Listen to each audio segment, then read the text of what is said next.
Hey guys, so didn't really have much of a video planned today.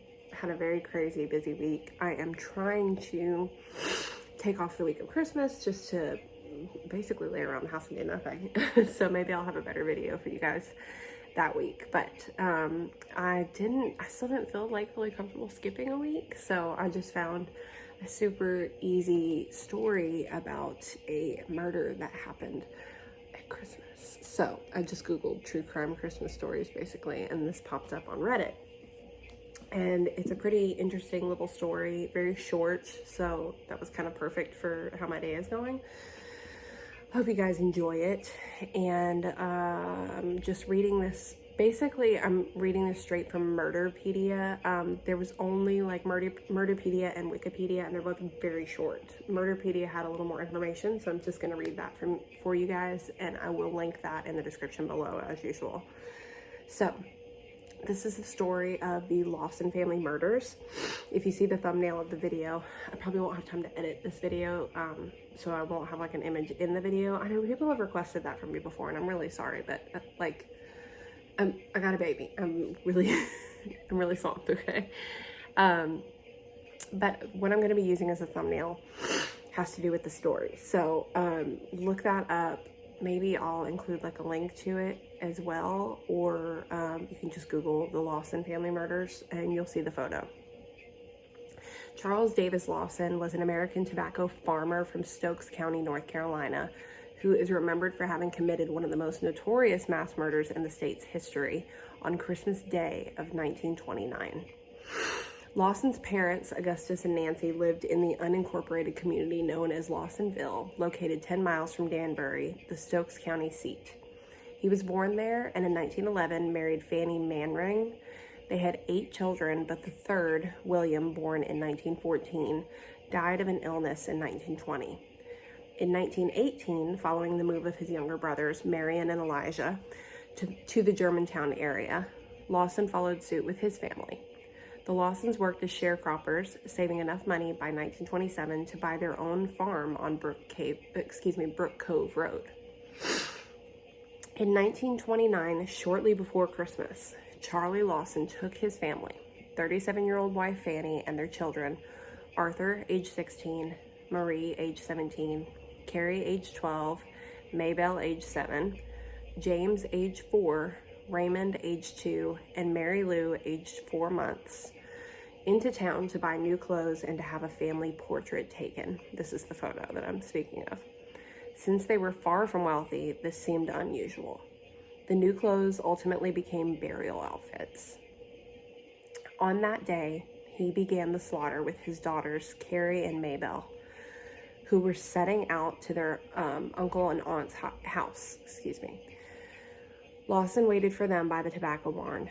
When they were in range, he shot them with a shotgun, then ensured that they were dead by bludgeoning them. He placed the bodies in the tobacco barn. Afterwards, he returned to the house and shot Fanny, who was on the porch. As soon as the gun was fired, Marie, who was inside, screamed while the 2 small boys, James and Raymond, attempted to find a hiding place. Lawson shot Marie and then found and shot the 2 boys. Lastly, he killed the baby, Mary Lou. It is thought that she was bludgeoned to death. After the murders, he went into the nearby woods and a few hours later shot himself. I'm so sorry to say this, but after reading what he did to all the kids, I'm like, you kind of deserve it, bro. The only survivor was his eldest son, 16-year-old Arthur, whom he had sent on an errand just before starting his deadly work. The bodies of the family members were found with their arms crossed and rocks under their heads. The gunshot signaling Charlie Lawson's own suicide was heard by the many who learned of the gruesome event on the property and had already gathered there. A police officer who was with Charlie Lawson ran down and found Charlie dead and letters to his parents. As footprints encircled the tree, it was supposed that he had been pacing around the tree prior to taking his life.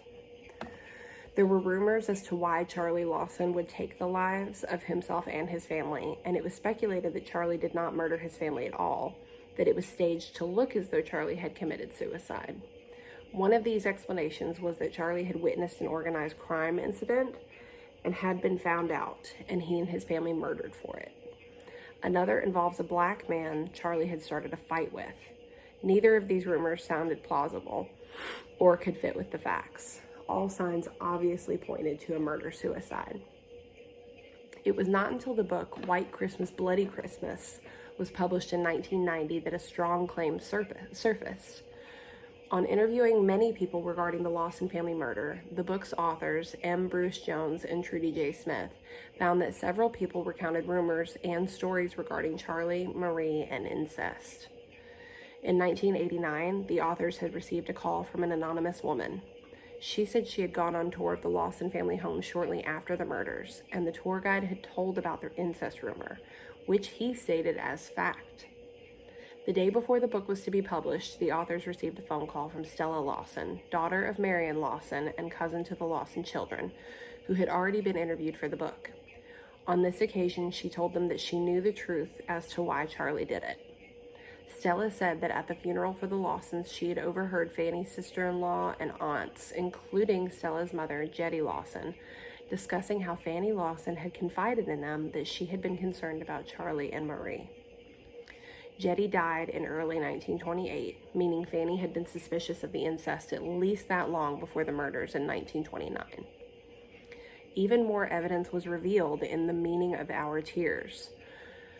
Maybe not the most convincing evidence yet came from a close friend of Marie Lawson's, Ella May. She claims that just weeks before Christmas, Marie told her that she was pregnant and it was Charlie's.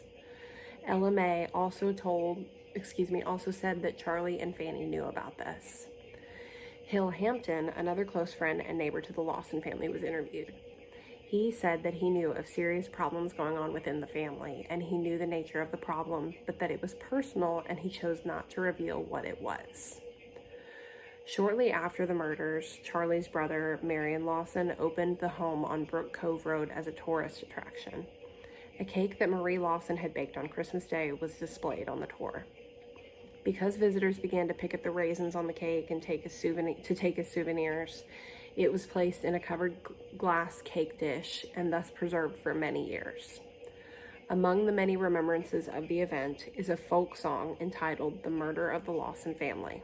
The song was recorded by the Stanley Brothers in March of 1956 and released by Columbia Records on the CD "An Evening Long Ago" in 2004.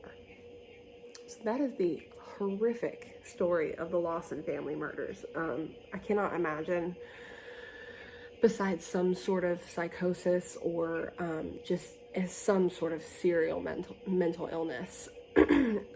Not to mention the incest story kind of makes sense to me.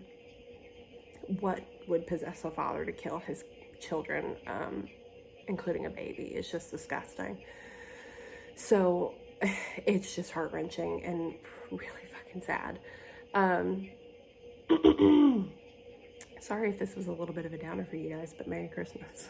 Merry early Christmas. Hopefully I'll have a video for you guys next week, a better video, or I might just have a video of saying I don't know. We'll see how next week goes. But hopefully I'll have something decent for you guys, something I actually researched instead of just read off a site. But if you guys did like this video, please hit the thumbs up button below. If you have any suggestions for videos, true crime or otherwise, please leave those in the comments below. If you would like to see more videos, please hit the subscribe button, as I have new videos every Wednesday, for the most part now. We'll see, maybe every other Wednesday. And other than that, I will see you guys next week. Bye.